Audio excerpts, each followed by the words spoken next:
Shalom everyone, and we are going to discuss this time Parashat VaYeshev in the book of Genesis, chapter 37, verse 1. And VaYeshev means, and he settled. Who's he? And Jacob settled. VaYeshev Yaakov be'eretz megurei aviv. And Jacob settled in the land of his father, the land of Canaan. The next verse, Ele toldot Yaakov Yosef. These are the toldot, the outcomes, the generations of Yaakov, Yosef. Why Yosef? Right? He had 11 other sons. Ben 17 שנה היה רואה את אחיו, and then we're starting with the story of Joseph. The story that is so fascinating till today. They made a very, very, what's the word? Famous musical, Joseph and the Technicolor Dreamcoat, because this story is, again, 4,000 years later, it is still fascinating. Okay, so what is the story? First of all, we have to understand that the hero of this parasha and the parashot from now on till the end of the book of Bereshit, we're talking about Vayeshev, Vayigash, Vayeshev, Miketz, Vayigash, and Vayechi. 4 parashot, it's all mostly about Joseph. There is something about Jacob, but Joseph is the star for 4 parashot. Okay? They are co-starring, Jacob, Yehuda, Shimon, whatever, but they are, like when you have a big telenovela or soap opera, you have some stars co-hosting, but there is a major star, and Joseph is the star. He is born as a star.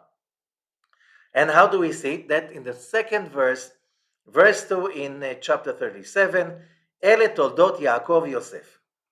Why Yaakov Yosef? So, when you study Kabbalah, you know that Yaakov without Yosef cannot be Yaakov. Why? Because when we learn about the patriarchs, and in Hebrew it's not patriarchs, patriarch is very, what's the word? It's not even English. It's coming from Latin. And even in Latin, it is more kind of a distance. It's a distance. While in Hebrew, it's ha'avot, the fathers. Which means when we say Avraham Avinu, Avraham our father, Yitzchak Avinu, it's not Abraham the patriarch. In Hebrew, it's Avraham our father, our daddy. Okay? Yitzchak Avinu, Rachel Imenu, we call them our mothers and fathers, not patriarchs and matriarchs, in a very, very, the closest word. Okay? Or even, in many generations, a lot of people even called Rachel or Ima Rachel, which means mom Rachel. Okay, dad. Abraham is our dad. It's like, what does it mean? It's a very closeness. What's the closest about? So when we think about it, the word, as I said before, the word avot, imaot, can be also translated in English into when you say a prototype, you use also the word avtipus, prototype. The word is av. What does it mean?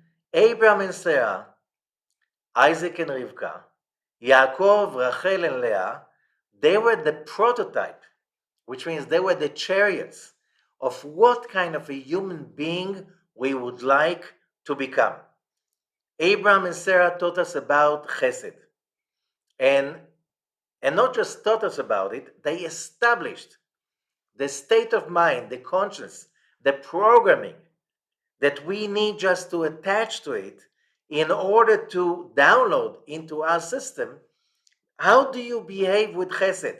Why? Because a human being without chesed is not a human being, is a beast. And but you can't have just chesed. you need to have gevura, judgment. Chesed is loving kindness, and loving kindness is sickening if it's not accompanied with judgment, which means you need to have a healthy judgment about how not to give too much and how to set the boundaries when somebody wants to take from you. So that we're talking about gevura, judgment. You have to be judgment. Are you judging me? Of course I have to. I'm a human being, and I'm supposed to judge everything that approaches my own private space. You offer me something, you demand something from me. As a human being, I need to be judgmental, which means I need to make a judgment about what is my free will about your actions in my private domain.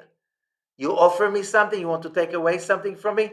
I need to have both the chesed, the loving kindness, and the judgment, and I need to learn how to combine both of them, Jacob, Tiferet, central column. Otherwise, I am not a functioning human being, which I need to rise to the occasion, and I need to reinvent myself again in every time I have any kind of a relationship that demands something from me, okay?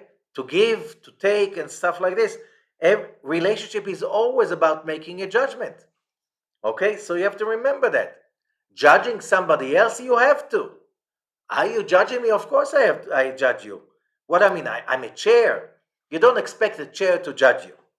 Let's say you have a toad or a fish. You don't expect them to judge you. Although they do have, in the wild and even at home, if you use them as a pet, they have to evaluate all the time if you are dangerous and they have to run away, or they should come closer because they need you to feed them or to treat them. That's the world. That's the way it is. You need always to judge, okay? Because you have to make a decision. What do you do about somebody approaching your space? Now, but all of that is in the level of what is called the upper three.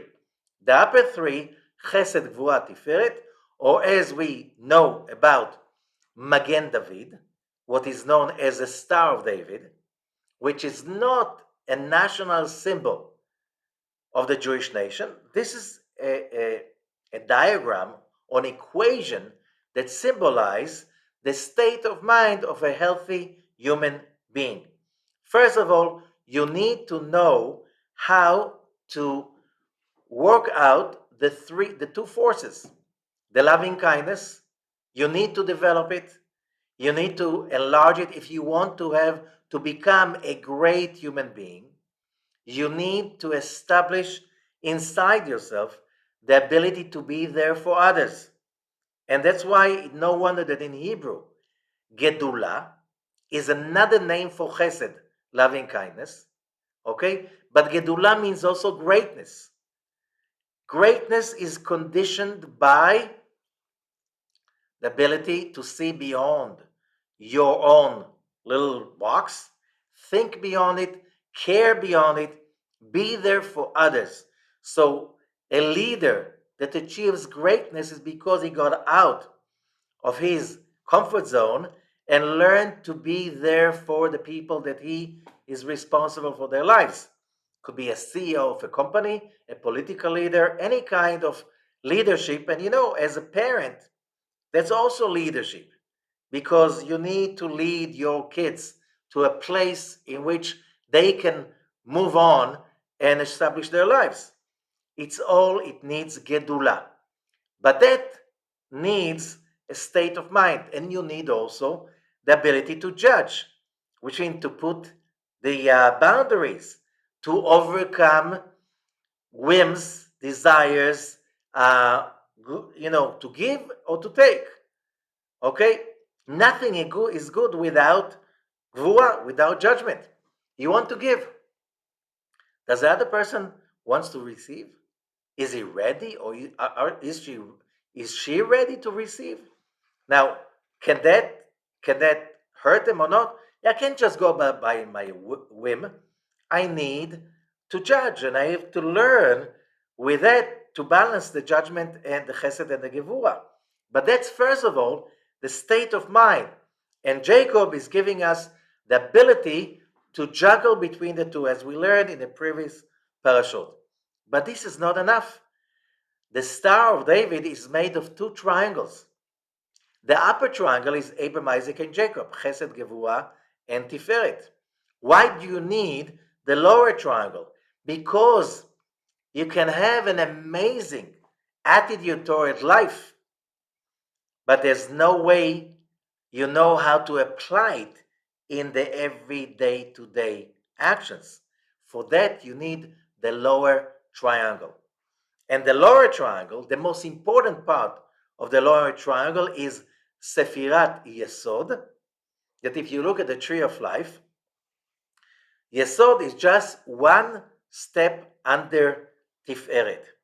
So when we say, Ele Toldot Yaakov Yosef, these are the generations of Jacob, Joseph, which means Joseph knew that one of the most important jobs of his life is to bring the soul of Joseph to the world.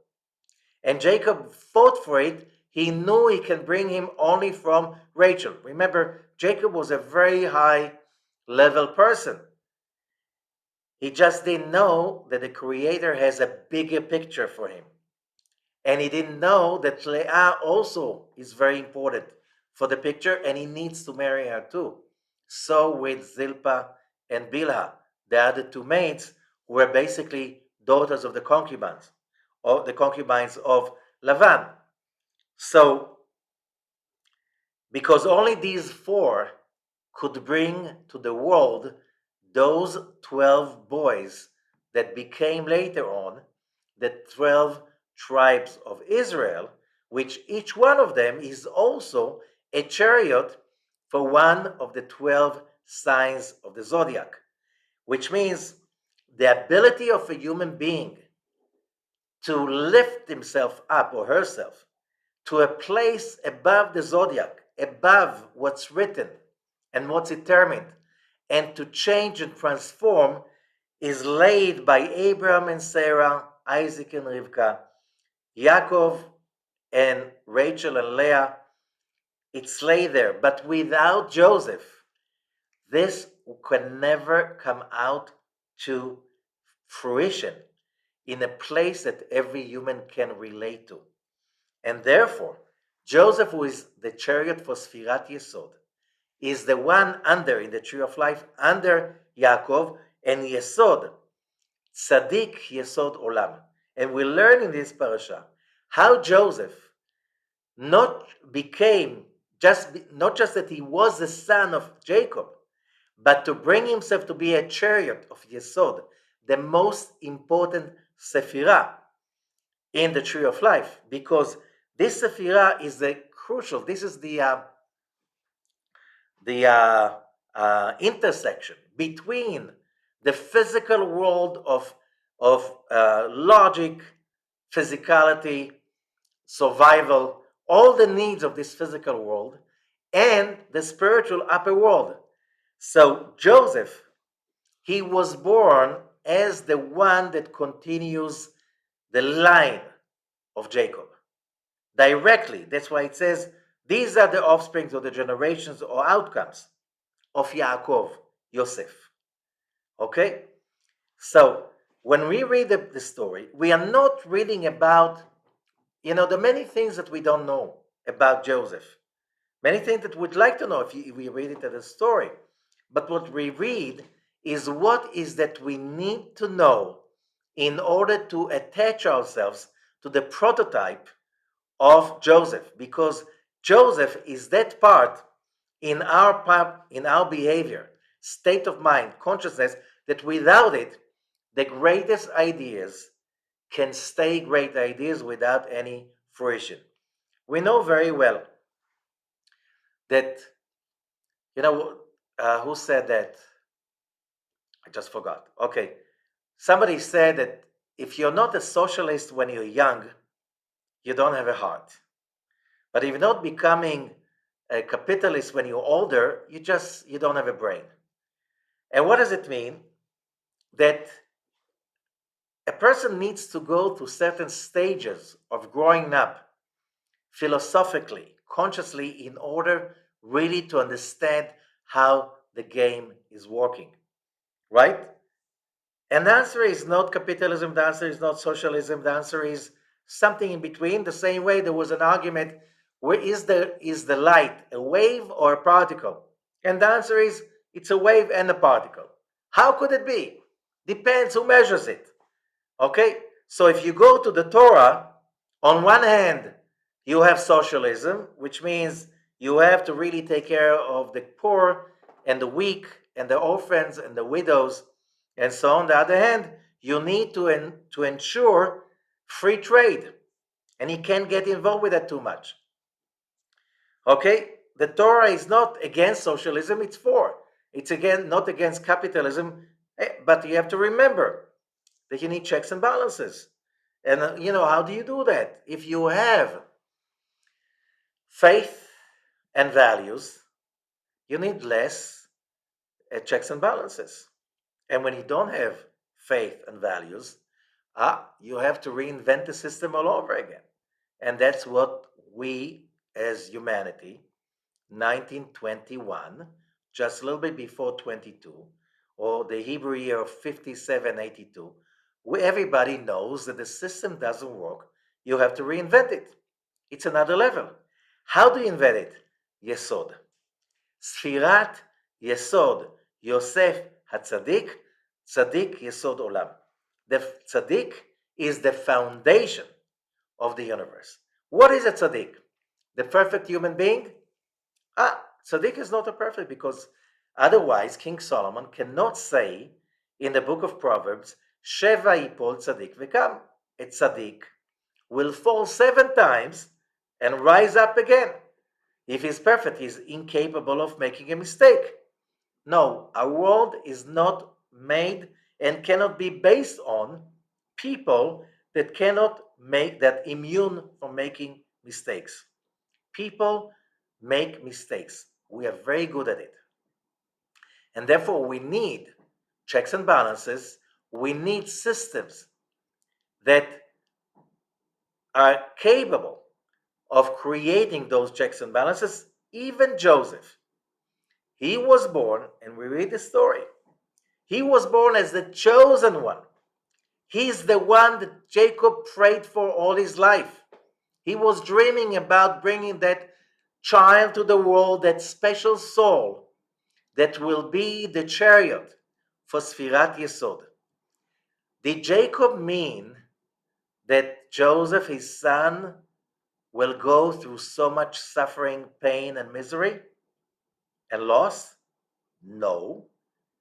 But I don't think that Isaac, when he brought Jacob to the world, had that in mind.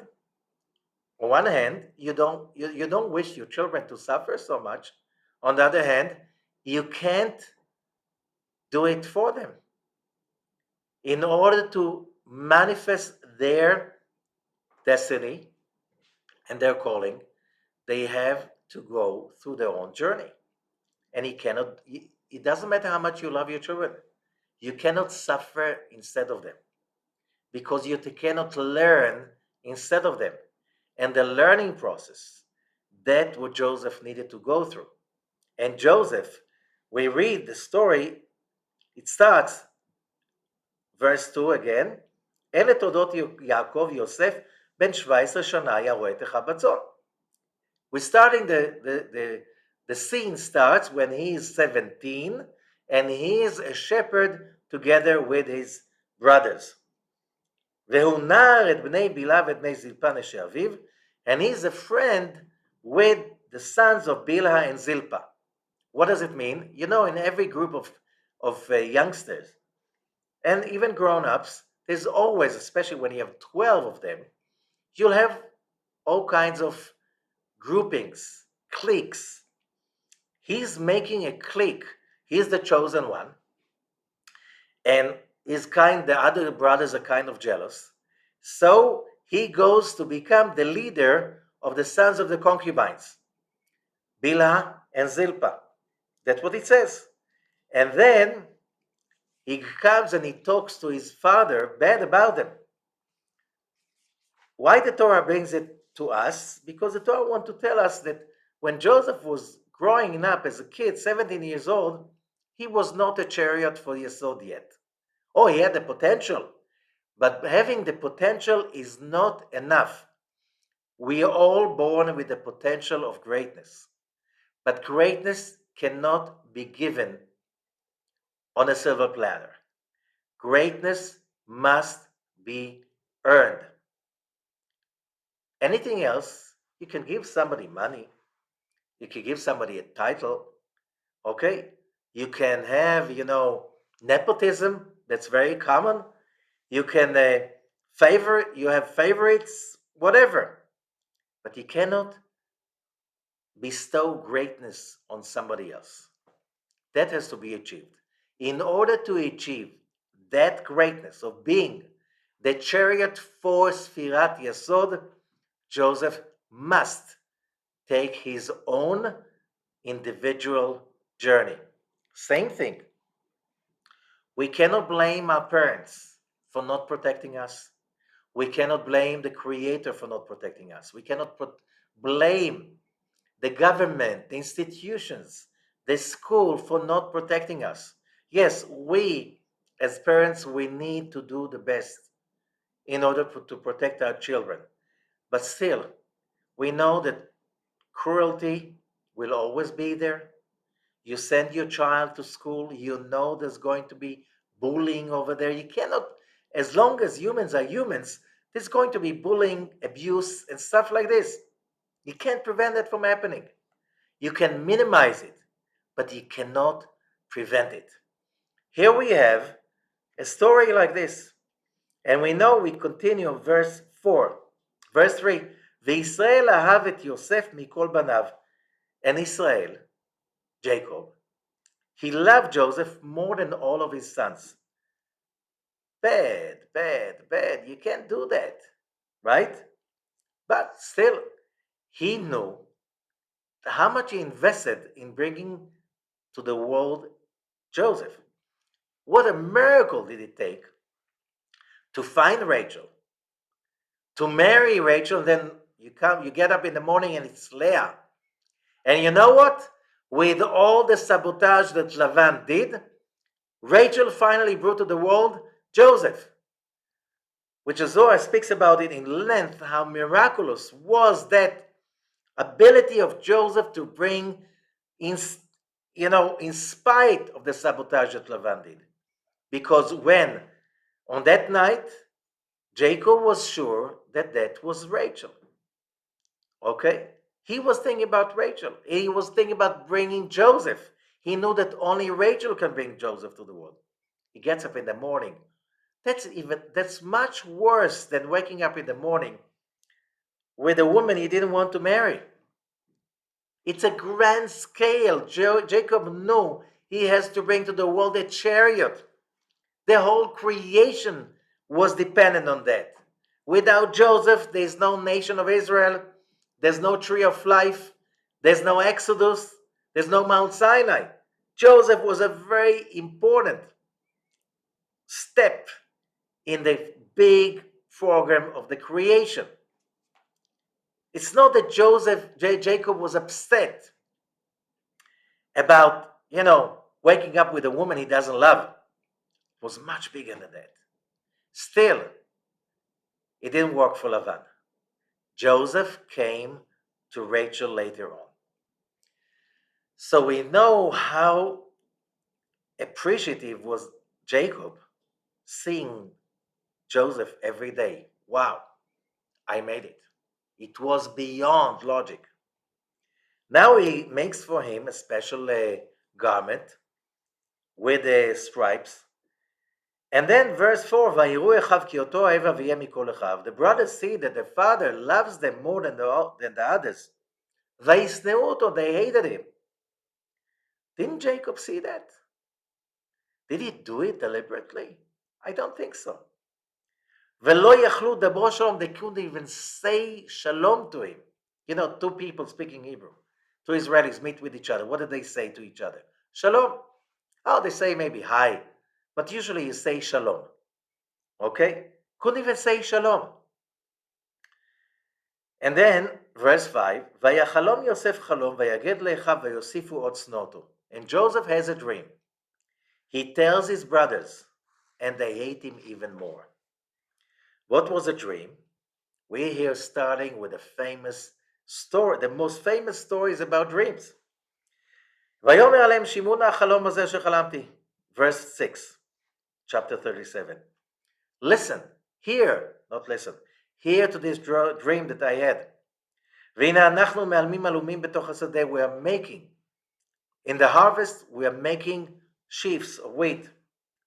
And my sheaf is standing up, and then all your sheaves are turning to my sheaf, and they bow down to mine. What's the answer of the brothers? Verse 8. ויאמרו לו אחיו, המלוך תמלוך עלינו? Do you think you're going to be our king? האם משול תמשול בנו? Do you think you're going to be a ruler? ויוסיפו עוד שנו אותו על חלומותיו ועל דבריו. What do we learn from that? Let's see. The Zohar has something very important to tell us about dreams.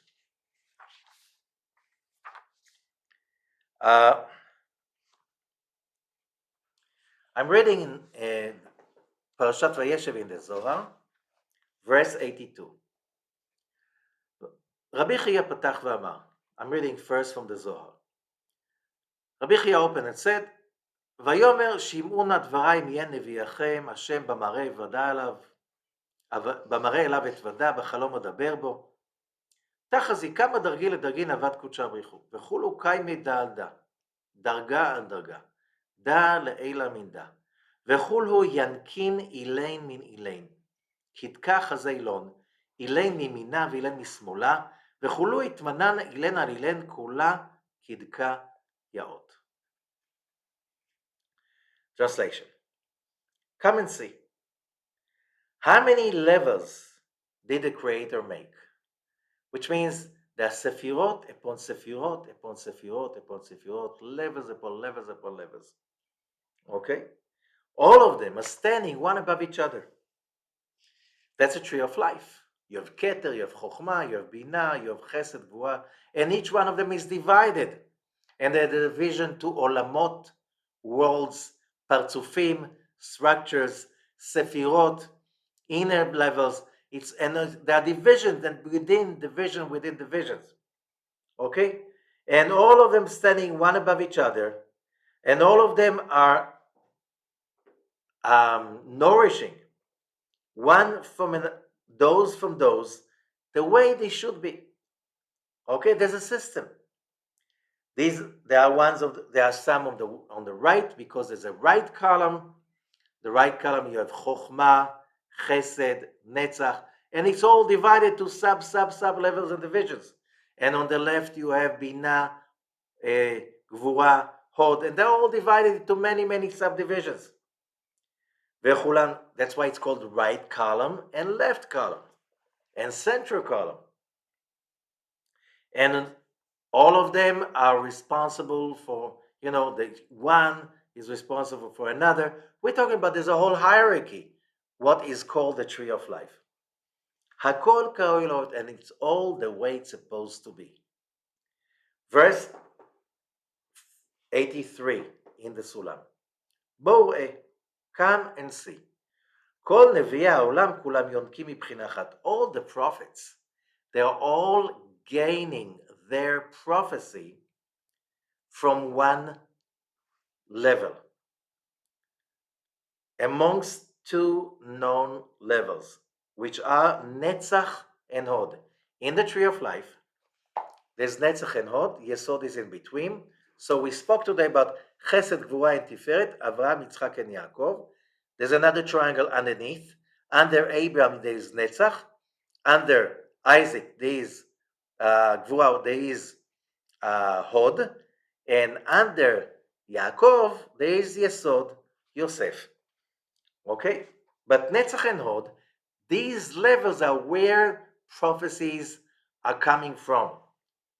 By the way, that low, which means the prophets did not connect to Chesed and Gevura, did not connect to Chokhmah, to Keter? No. No. Okay? Now, but these levels, היו נראים בתוך מראה שאינה מאירה. Prophecies, when they come down, they shine through the Shekhinah, Malchut. And it's like shining through a non-shining mirror. What does it mean? It's like shadows. Ben Adam mata roeh. The son of Adam, what do you see? I see a tree, an almond tree. Symbols, which means you see symbols and you learn how to understand from the symbols what are the hidden meanings behind it. That's prophesying from Netzach and Hod. All the prophets were prophesying this way. שכתוב במראה אליו אתוודה. And it says, that's a verse,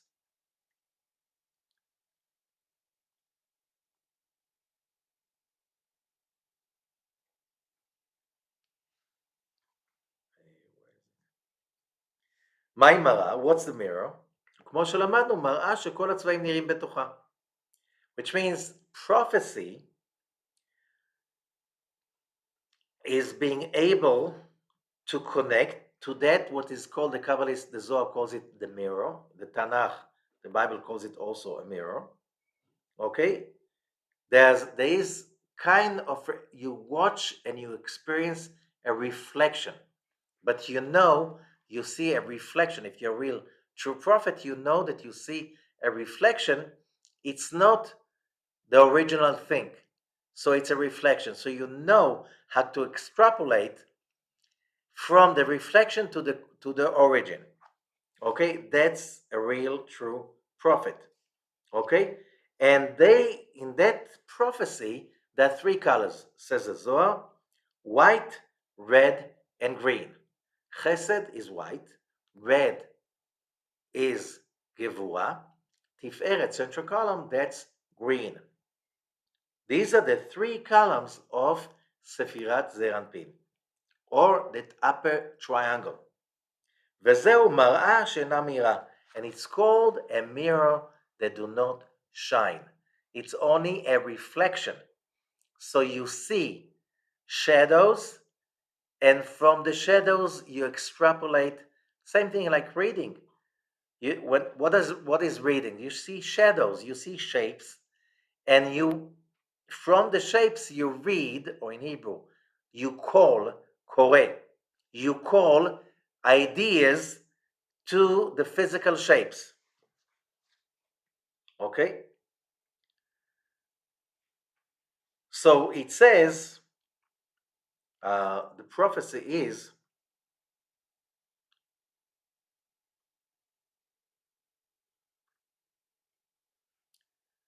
that there's another level of prophecy, בחלום אדבר בו, a dream.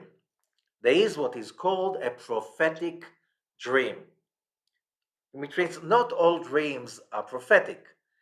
You have psychological dreams. For instance, you were thinking about something the whole day, it bothers you, it makes you think, you go to sleep, and you dream about it during the night.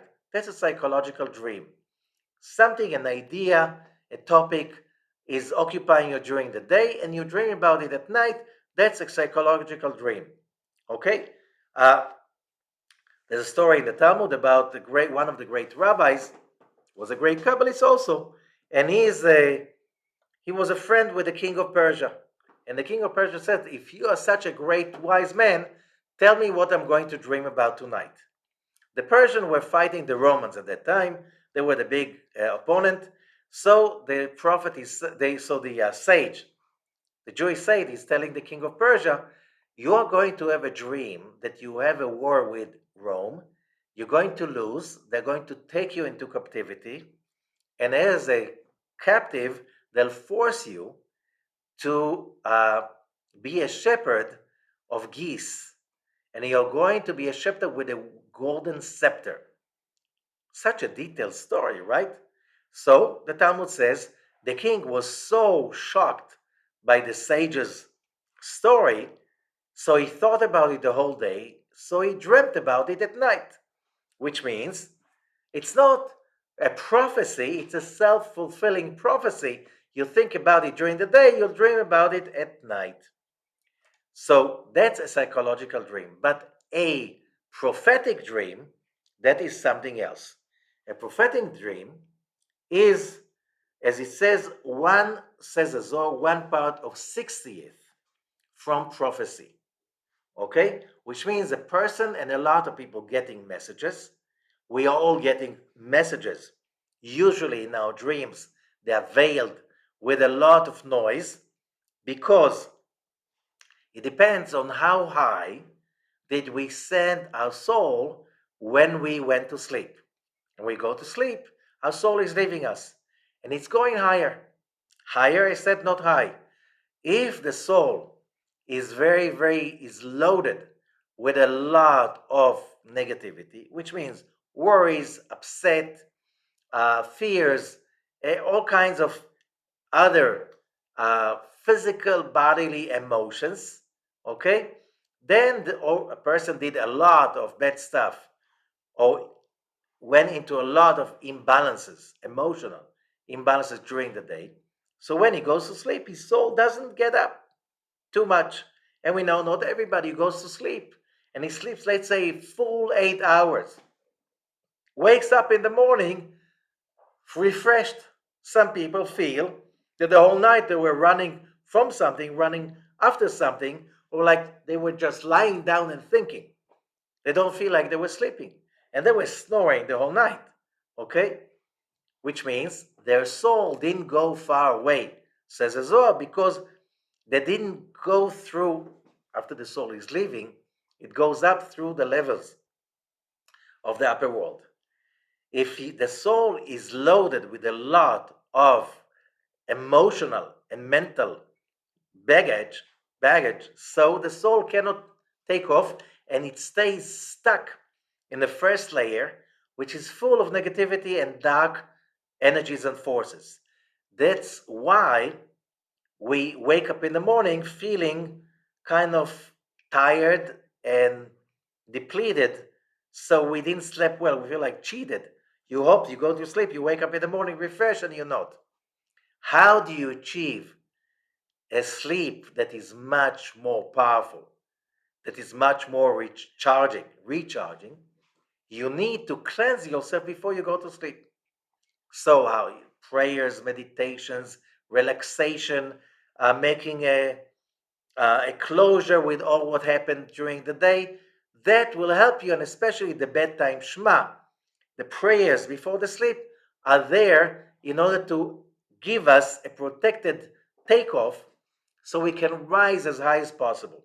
For instance, saying the Ana Bekoach before going to sleep and the Shema Israel, that these are the most powerful launching uh, pads, or more than that, like rocket ships that can take us high enough so we can have a sleep that that we can receive a lot of positive energy to recharge ourselves, b, prophetic dreams. So in order to have a prophetic dream, you need to have a especially positive day with a very powerful spiritual conclusion at the end of the day, with a meditation, with prayer, so you can have a real, true, positive, productive liftoff. Now, when you achieve that level, you can receive a connection to that level that, as we said, it's just 1 part of 60th of a prophecy. And that is a prophetic dream. Vehi Madrigat Gavriel, this is the level ruled by the Archangel Gabriel, Hamemune al Chalom, that is responsible for dreams. And we know, since Angel Gabriel is judgment, therefore it says everywhere that the same way you cannot have wheat without hay, you cannot grow just grains in the field. When wheat grows in the field, most of what comes out is hay. You have to harvest the hay. You have to go through a process of separation of the hay from the grains, and then the grains are the thing that you really can eat, because we humans, we cannot digest hay. Okay? So the saying of the sages is the same way you cannot have wheat, grains without hay, the same way you cannot have a dream without nonsense. Okay? So not everything in your dream means prophetic. It's a mixture of truth and non-truth. That's what dream is about, especially connecting to the angel Gabriel.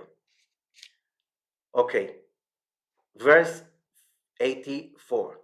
בואו come and see, כל חלום שהוא כראוי בא ממדרגה היא. A real, high quality, powerful dream comes from that level. The angel of Gabriel. ומשום שבא ממלאך, על כן אין לך חלום שלא יתערב עמו דברי שקר. Because it comes via an angel, you cannot have a dream that is not a mixture of lies and truth. As we said before about the hay and the grains. ומשום זה, יש מהם שם אמת ויש מהם שם שקר. It's a mixture of truth and lies. ואין לך חלום שלא יש בו מצד זה ומצד זה. So you have both in every dream. I'm not talking about prophecies of true prophets. That's 60 levels above it. Dreams is 60 levels below, which means it's a mixture. ומשום שיש בו בחלום הכל, and since the dream has everything, truth and lies, כמו שאמרנו, as we said before, לכן כל החלומות שבעולם, so how do I know what is truth and what is lies in my dream?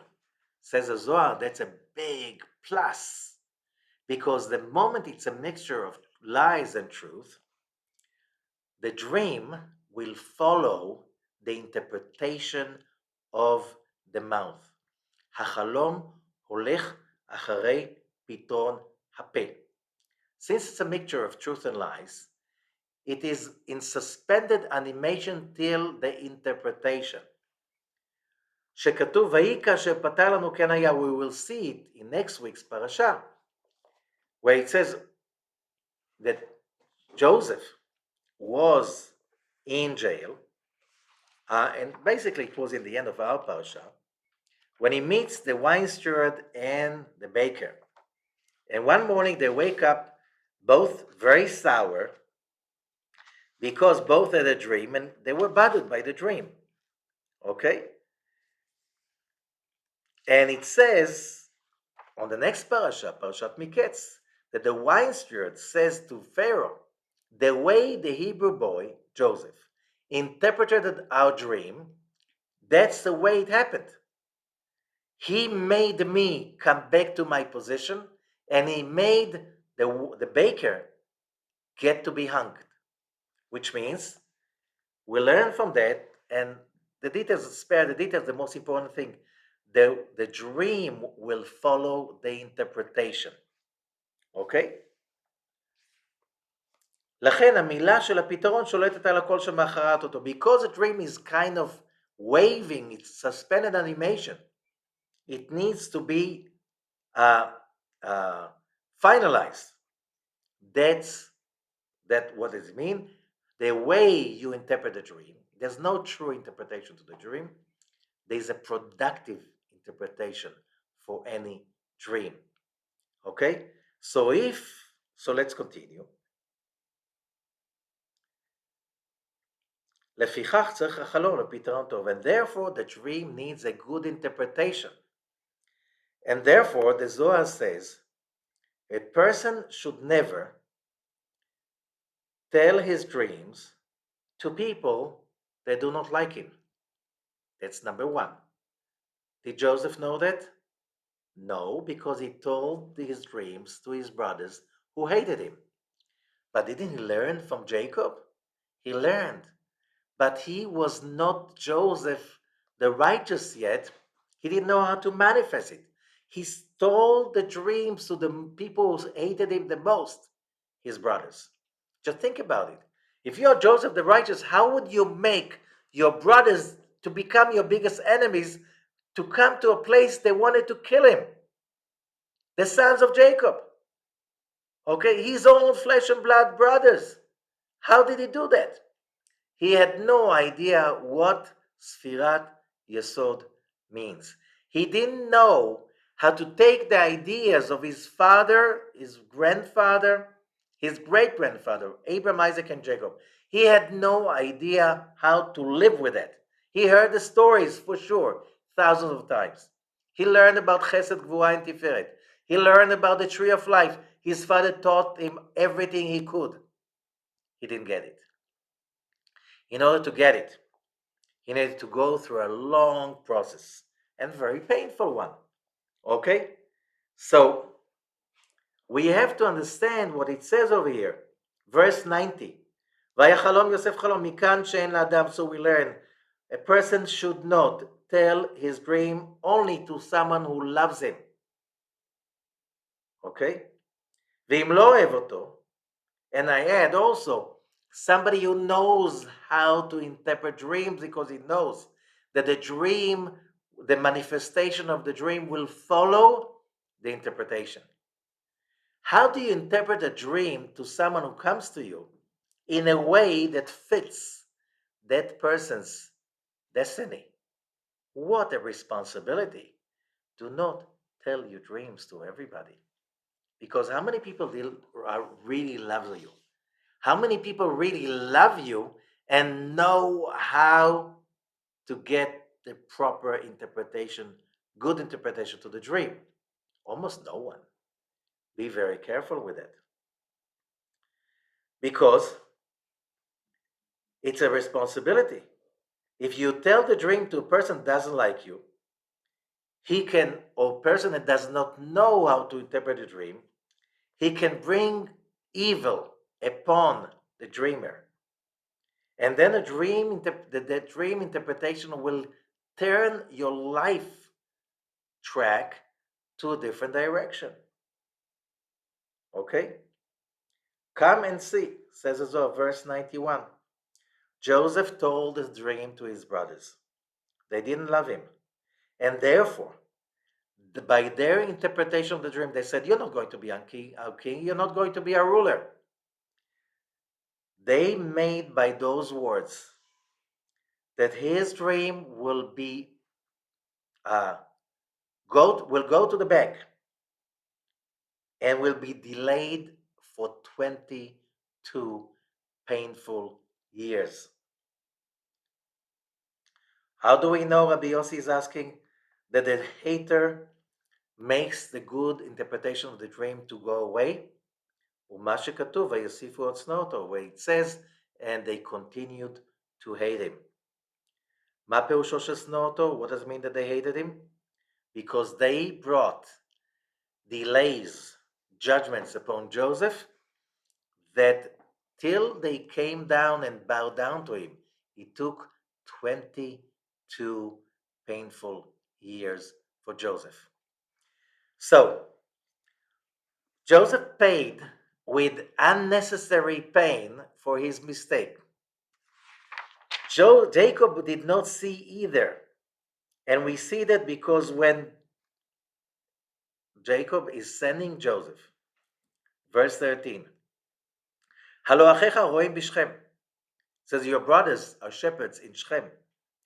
Lecha v'sholchacha eleim, I'll send you over there and see what's going on. And Joseph says, Hineni, here I am. Like Abram says, Hineni, to the Creator. V'imtzeu ish, and he says, and he was wondering, he couldn't find his brothers. Why do we need to know that? Verse 15. Vinet to'eh basadeh.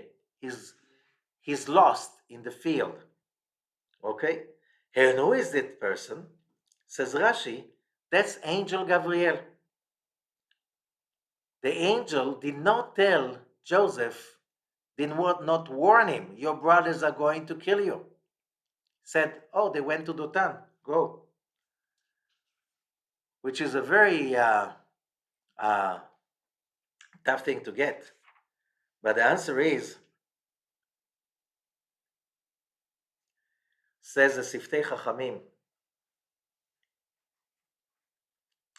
one of the great commentaries, he says the angels simply guided Joseph to go there, to fall into the hands of his brothers who want to kill him. So they throw him into the pit and finally send him to the Midianites. So he will become a slave in Egypt.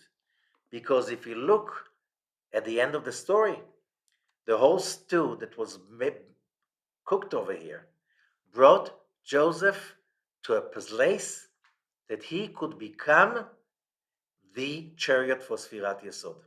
He was not ready when he was 17. And that's for us. The Zohar says later on, in order for a person to achieve greatness, you need few things. One, you need to have a dream. Two, you need to behave as the person who has that dream. And you have to go by the ethics and the values of that dream. And if your dream has no ethics and values that are, let's say, they fit with the biblical laws, you have to change your dream. If it's about bringing pain and suffering to other people, that's not your dream. That's not your real true dream. Still, there were enemies on the way, and you're going to have enemies all day on the way also. Why? We learned last week's parasha. We're not here to have it nice and easy. We're here to fall and to fix, and to fall and to find more broken stuff, broken vessel, broken hearts, broken lives, so we can fix them. And that's the only way we can achieve greatness. How do I know how to fix them? So Joseph is put in the pit. He almost dies over there. Snakes, scorpions, but he starts to get it. He doesn't get it yet.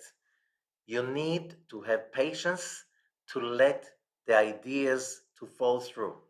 Till he became Joseph the righteous, the chariot of Sfirat Yesod. Sfirat Yesod, the Sfira of success, fruition, fertility, all the symbol of great success by all means. It's all by learning from Joseph. On one hand, you don't rest. You work and you work and you work and you do your best. On the other hand, you even do it when it's very uncomfortable. Joseph achieved greatness being a slave of Potiphar. He's a prince. He's a prince. He's a chosen one. He's the son of Israel. He is the grandson of Isaac that was bound on the mount, on the Holy of Holies. He is the great son of Abram, the patriarch. Wow, he is his mothers and fathers and grandparents. We're talking about greatest people ever walked on earth. And he's a slave. And he's doing what he has to do with happiness, with excitement, till we see that his master, Potiphar, the Egyptian, that bought him in the market, sees that whatever he's doing, God makes it successful. Okay? Why? That's an amazing... But I am supposed to be joyous of the righteous. I am a king. Yes, the world does see it, so you didn't earn it yet. So be the king of whatever you're doing. Do it with greatness. If you do it with greatness, you get the promotion.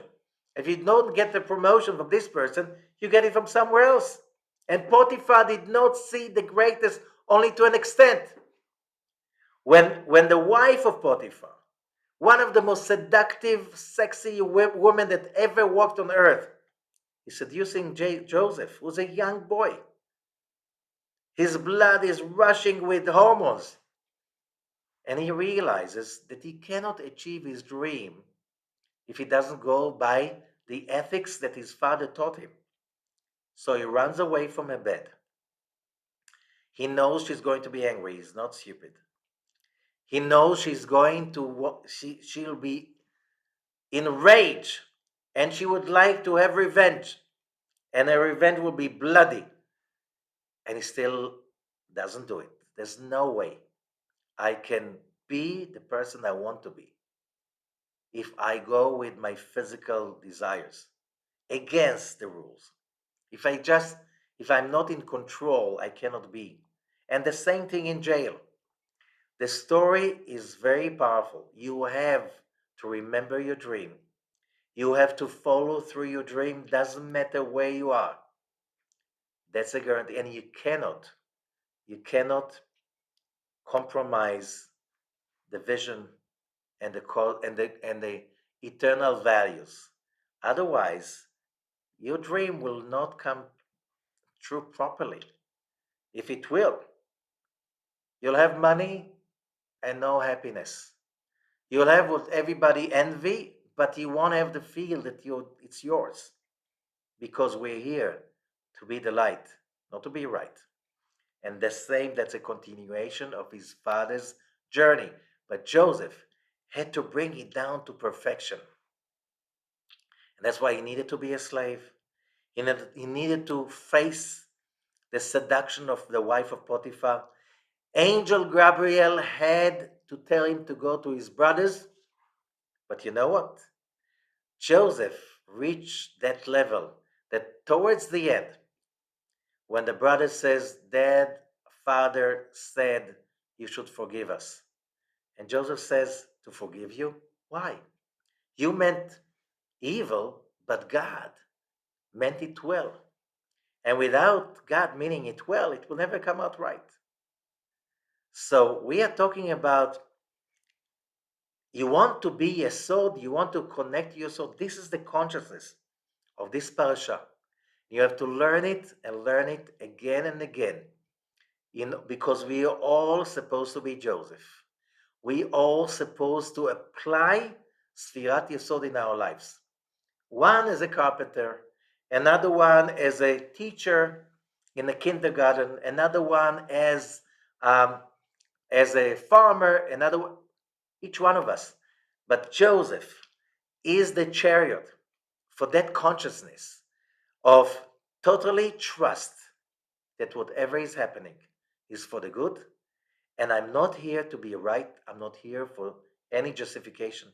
If Joseph, in a little bit, would be upset about his father, how come my great father didn't see and he sent me to my brothers? How come God sent an angel to send me to the hands of my brothers who want to kill me? How come he allowed them to throw me into the pit and sell me as a slave? How did it allow me to go to Egypt to be alone? You know, the beloved child of a rich man, and now he's a slave in Egypt. How did that happen? How did he allow me? The whole thing with Potiphar's wife, and now I'm in jail. If he had a moment of upset about, it doesn't come to me, I don't deserve it. He won't become Joseph. You want to have a dream and you have to build your dream. Take that consciousness of like Swiss Parashat VaYishlach and Parashat VaYeshev.